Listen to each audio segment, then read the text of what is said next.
Assalamualaikum warahmatullahi wabarakatuh. Perkenalkan, kami dari kelompok 3. Kami akan menampilkan video humaniora yang bertemakan etika dan hukum kedokteran. Selamat menyaksikan. Dalam dunia kedokteran, setiap tindakan medis harus didasarkan pada kepercayaan antara dokter dan pasien.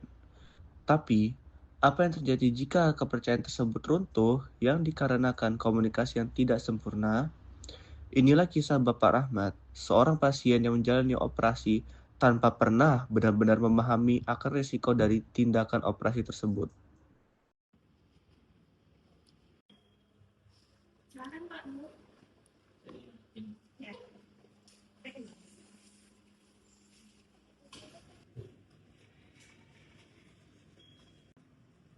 Pagi Pak Rahmat. Pagi dokter. Jadi dok, hasil pemeriksaan kemarin katanya saya dioperasi ya hari ini. Iya Pak. Jadi berdasarkan pemeriksaan kita menemukan bahwa di tubuh Bapak terdapat batu yang cukup besar. Jadi kita harus mengangkatnya secepat mungkin untuk meminimalisir terjadinya infeksi Pak. Operasinya besar dok. Aman nggak? Tenang aja Bu, kami sudah biasa melakukan operasi ini. Dok, tapi ini kan operasinya besar. Apa kita nggak cari alternatif lain aja? Soalnya ini cukup berisiko. Dokter udah jelasin belum risikonya gimana? Nanti aja Rina, suruh tunggu pasien tanda tangan dulu supaya prosesnya cepat. Ini deh dok. Pada saat itu, tidak ada pembahasan mendalam tentang risiko operasi tersebut, seperti komplikasi ataupun alternatif lain. Sebuah langkah kecil yang diabaikan namun dampaknya sangat besar pada kemudian hari.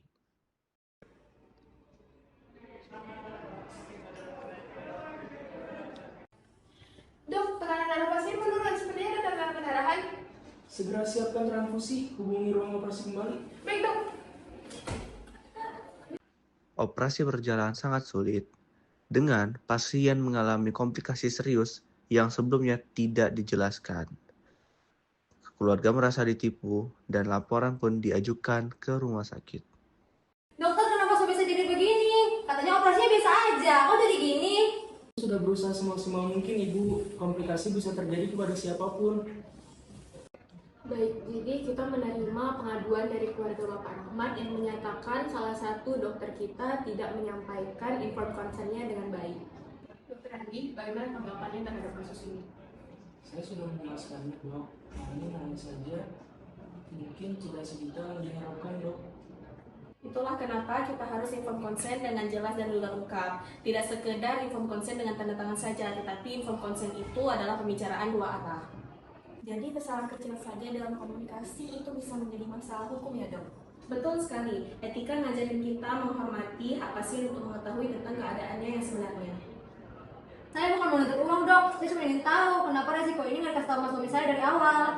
Saya paham bu, kadang kami sebagai dokter hanya terlalu fokus kepada tindakan medis yang akan dilakukan.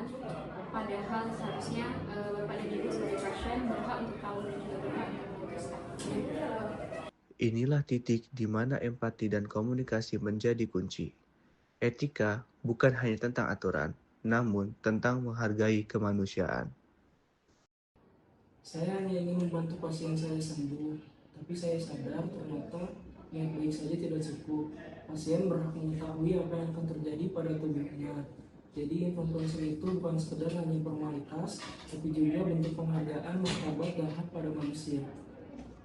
Dari kasus Bapak Rahmat, kita belajar bahwa etika dan hukum kedokteran berjalan berdampingan dengan etika untuk menjaga hati nurani dan hukum untuk menjaga tanggung jawab. Sebagai calon dokter, mari kita tidak hanya menyembuhkan, tapi juga mendengarkan dan menghormati setiap pasien yang kita layani.